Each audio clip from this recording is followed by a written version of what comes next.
এখন বাজে 9:30। তো আজকে এখন স্টার্ট করছি। তো ঘুমাতে ঘুমাতে আলটিমেটলি ঘুম ভেঙেই গেল। এরকমই করছে সকাল থেকে। মানে আজকে সকালে আমি টিফিনও খাইনি, এমন মানে কাজে যেমন হচ্ছে খুব কিছু কষ্ট হচ্ছে এরকম। তো মানে একবার করে খাওয়াচ্ছি, শুয়ে দিচ্ছি, আবার উঠে পড়ছে, এরকমই করছে।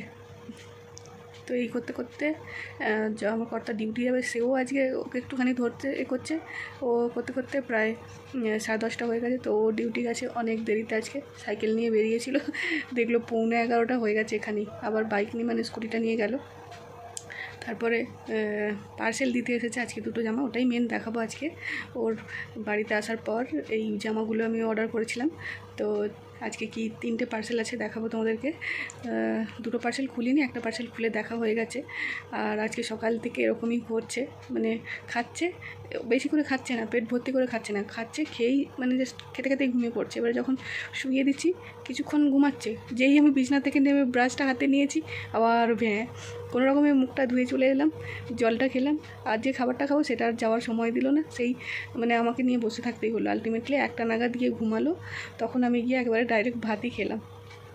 আজকে আমার ভাতও খেতে ইচ্ছে করছে না, সকাল থেকে যখন খিদেটা পাচ্ছিলো তখন খেতে পারিনি, তারপরে খিদেটা মানে পেট চটকে যাওয়ার মতন হয়ে গেছে, তার জন্য আর ভাতও খেতে পারিনি। তারপরে আলটিমেটলি তারপরে স্নান তো হয়নি, ভাতটা কোনো রকমে খেয়ে নিই, স্নান যদি না হয় না হবে, কিন্তু খেয়ে নিই। তারপরে আগেই ওই জন্য ভাতটা খেতে বসলাম। তারপরে যখন স্নান করতে গেছি, স্নান মানে কোনো রকমে হয়েছে, নাইটিটা যে ধোবো সেটাও ধুতে পারিনি, নাইটি জলে চুবিয়ে রেখে দিয়ে চলে এসেছি। ওটা কর্তামশাই এসে ধোবে, আমি আর এখন জল ঘাঁটবো না। সকালের দিকে তবু ঘাঁটি, সন্ধ্যাবেলাটা ঘাঁটি না। পার্সেল দিতে এসে আমাকে ফোন করছে, বোধহয় ফোনেও পাইনি, ফোনটা কেন কি জানি প্রবলেম হচ্ছে। তারপরে যখন গেটের কাছে এসে ডাকছে, আমি তখন সাড়া দিচ্ছি, হ্যাঁ যাচ্ছি বলে প্রায় 5-7 মিনিট পরে গেছি, চুপ করে দাঁড়িয়েই আছে। যাই হোক, তারপরে পার্সেলগুলো নিয়ে এসেছি। তারপরে 9টা নাগাদ একটুখানি শুয়েছে দেখে আমি কোনো রকমে উঠে আটাটা মেখেছি। আর না, কুমড়ো আলুর তরকারি হবে বলে কুমড়ো আলুটা কেটে নিয়েছি প্রথমে, তরকারিটা বসিয়ে তারপর আটাটা মাখবো। তো আটাতে জল ঢেলে দিয়েছি, আবার নিয়ে গিয়ে ভালো করে প্যাকিং করে তারপরে ওকে নিয়ে গিয়ে আটাটা মাখলাম এক হাতেই। ওকে এক হাতে বাঁ হাতে ধরেছি, ডান হাতে আটাটা মাখলাম। তারপরে মেখে যদিও বা গ্যাস স্টার্ট করতে গেলাম, দুধ গরম বসিয়েছি, গ্যাস শেষ। কী পপ্প হচ্ছে আজকে। তো ওরকম গ্যাস শেষ থেকে সব কিছু ঢাকা ঢুকিয়ে দিয়ে চলে এলাম। তো চলো এখন পার্সেলগুলো খুলে দেখি, সেটা ও আর খোলা হবে কি। তো আমার কোলেই ঘুমিয়ে যাচ্ছে, শুয়ে দিলেই ওরও কাজ থেকে এসে আগে খিদে পেয়ে যায়, তাই জন্য ও আগে এটা কামড় দিয়ে রান্না করতে গেল। এটা হচ্ছে তরকারির পিঠে, কাকিমা এসে দিয়ে গেছে।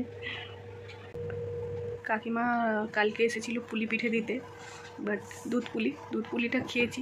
তখন আমি কাকিমাকে বলছি, তুমি তরকারির পিঠে বানাওনি? বলছি যে না, ওটা আমাদের কেউ খায় না, আমাকে দেয় পাশের বাড়ি। আমি বলছি দিলে আমাকে 1 পিস হোক 2 পিস হোক দিয়ে যাবে। আমার জিভে জল চলে আসছে, আমি এটাকে খেয়ে নিই। সন্ধ্যা থেকে কিছু খাওয়া নেই, এটা যে খাবো তখন দিয়ে গেছে, তখনও খাবার চিন্তা ভাবছি না, আগে ভাবছি যে রাতের রান্নাটা অন্তত রেডি করে নিই। সে আর হলো কই। তো শুধুমাত্র আমি খাবো বলে কাকিমা আবার আজকে এটা বানিয়েছে অল্প করে, তো আমাকে দিয়ে গেছে এসে আগে। ঝাল দিয়েছে, তার জন্য ভীষণ টেস্ট হচ্ছে, কিন্তু আমি এখনও ঝাল খাচ্ছি না, একদমই ঝাল খাচ্ছি না।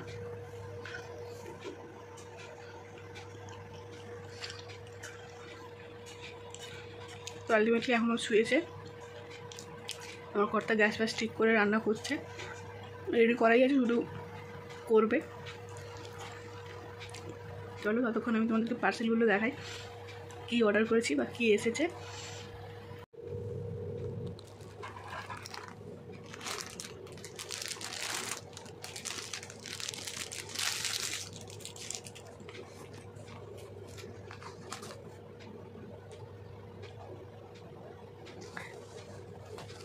এটা বেশি দাম নেয়নি, এটা মাত্র 80 টাকা দাম নিয়েছে। বৌদি দিদা যেদিন এসেছিলো সেদিন ওকে মুখ দেখে 100 টাকা দিয়েছিল, তো বলেছিল তোরা জামাটা আমি বলেছিলাম পয়সা নেবে না বেবি, জামা নেবে, বলছে তুই কিনে দিস। পয়সা ঠিক সেই আলটিমেটলি খরচা হয়ে যাবে কোনো না কোনোভাবে, আর কোনো হিসেব থাকবে না। সেই জন্য আমি একটা জামা 100 টাকার মধ্যে অর্ডার করে দিয়েছিলাম, যাতে করে এটা আমার স্মৃতি থাকবে যে দিদা আমার বেবিকে এই জামাটা দিয়েছিল। বেশি দাম নেয়নি, তো আমার এই সিম্পলের মধ্যে একদমই হালকা সুতির, খুবই কম দাম। আমার তো ভীষণ পছন্দ হয়েছে।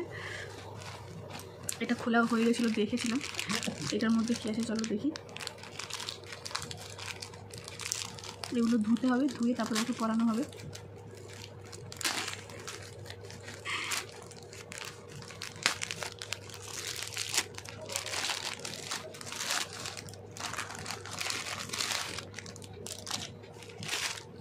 ওয়াও, কি সুন্দর ক্লিপগুলো,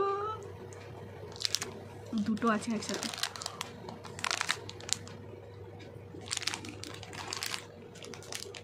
সোনা মা কি এসেছে তোমার জন্য, কিউট কিউট ক্লিপ একদম। ওকে যে ড্রেসগুলো পরিয়ে ছবিগুলো তুলি, মাথাটা টুপি অনেক সময় খুলে দিই, তো তাতে এরকম দিলে যদিও ওর চুল খুবই পাতলা ধরবে কিনা জানি না, যাই হোক চুলে মেথি তেল লাগাচ্ছে যাতে করে চুল ওর অনেক বেশি ভালো করে হয়। আমাদের দুজনেরই মাথায় চুল ভর্তি, কেন জানি ওর খুব পাতলা হলো। আমি তাও কত শাক খেয়েছি, আমার কত বলছে আর খবরদার কাউকে বলবি না যে শাক খেলে বাচ্চার চুল হয়েছে, যথেষ্ট হয়েছে। অন্যান্য বাচ্চা পুরো দেখি যে পুরো একদম ফাঁকা, আবার একটা বাচ্চা পুরো একদম ভর্তি ঘন করে, তো সেই জায়গায় তো আমার বেবির ঠিকই আছে। তো এই ক্লিপগুলো এইগুলো দুটো মিলিয়ে বেশি নয়, 100 টাকা নিয়েছে বোধহয়। এগুলো কিন্তু প্লাস্টিক নয়, যে পাপ্পু বোতলের রবারটা কী বলে আমি ভুলে যাচ্ছি, সেই ধরনেরই।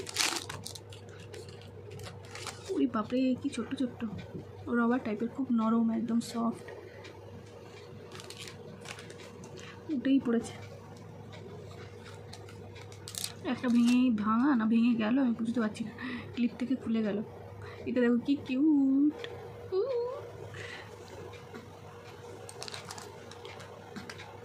আর একটা মনে হচ্ছে খোলা হবে না। সোনা মা তোমার ঘুমু হয়ে গেল।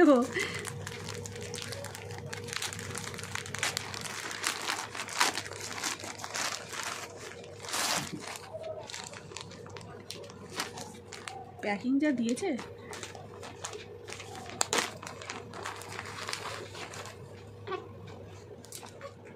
দুটো জামস্যুট একসাথে আছে,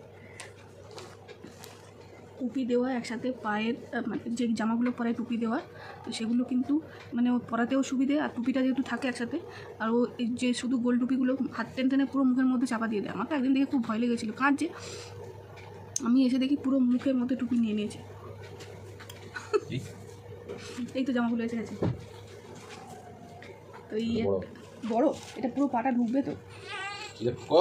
তোমার জামা এসেছে, এটা একটা প্রিন্টেড আর একটা শুধু হলুদ। এটা মনে হচ্ছে ফিটিংস হবে। এইতে ছুটতে পারবে, আর এটা দেখো এখানে এইখান থেকে শুরু।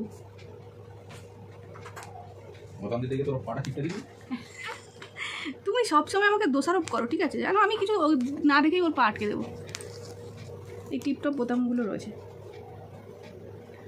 এটা শুধু প্লেন, কাপড়টাও খুবই সফট, ভালোই হয়েছে। এইটা মনে হচ্ছে একটু বড় হবে, এটা প্রিন্টেড আছে। তো দেখো ক্লিপগুলো কি কিউট দিয়েছে, আমার তো খুব পছন্দ হয়েছে। 100 টাকার মধ্যে এতগুলো ক্লিপ দিয়েছে, একটা অবশ্য খুলে গেছে। এটা এই পিঙ্ক কালারগুলো, আমার উপরেই হলুদটা পরিয়ে দিয়েছি। তো দেখো পুরো একদম ফিটিংস, মানে একটু বড় আছে, বাট এটাই ঠিক আছে, ঢিলে ঢালাও আছে। এই যে হাত পাও ছুটতে পারবে, আর এদিকে ঠান্ডাও লাগবে না, ভালোভাবে খেলতেও পারবে। চলো মা, তুমি খুশি তো? তোমার নতুন ড্রেস, হ্যাঁ ভালো হয়েছে, ভালো হয়েছে ড্রেসটা? পাপাকে বলে দাও, বলো মা ভালো ড্রেস এনেছে, বলে দাও পাপাকে। পা হাত সব খেলতে পারবে, আর চেঞ্জ করতেও সুবিধে। আর এটা রাত্রে পরিয়ে শুইয়ে দিলে দারুণ হবে না। তারপর আর কি ওকে শুইয়েই দিয়েছিলাম, তারপরে ওর গলাপে ঠিক উঠে পড়েছে আর এখন আমাকে খাবার দিয়ে দিয়েছে। তো আমাকে বললো তুই আগে খেয়ে নে, তারপরে ততক্ষণ ও ওকে ধরে ঘুম পাড়িয়ে দেয়, তারপরে আমি খেয়ে নেওয়ার পর তারপরে ও খায়। প্রতিদিনই প্রায় এটা চলতে থাকে, আমি আগে খেয়ে নিই তারপরে ও খায়।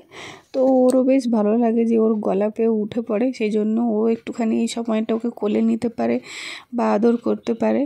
দুজনে এখন বসে পড়েছে আর দেখো ও হাতের ভঙ্গিমাগুলো এত সুন্দর করে না, এখন যেন মনে হচ্ছে স্যালুট করছে, ওর বাবাও বাঁ হাত দিয়ে করে যাচ্ছে। তো চলো আজ এই পর্যন্তই, দেখা হচ্ছে পরের ভিডিওতে। সবাই ভালো থাকো, সুস্থ থাকো, অবশ্যই সুন্দর সুন্দর কমেন্ট করো। আর এই ড্রেসটা পরে ওকে যা কিউট দেখতে লাগছে, আমার তো কী ভালো লাগছে। আর ও বারবার পাগুলো দেখছে, হাত দেখছে।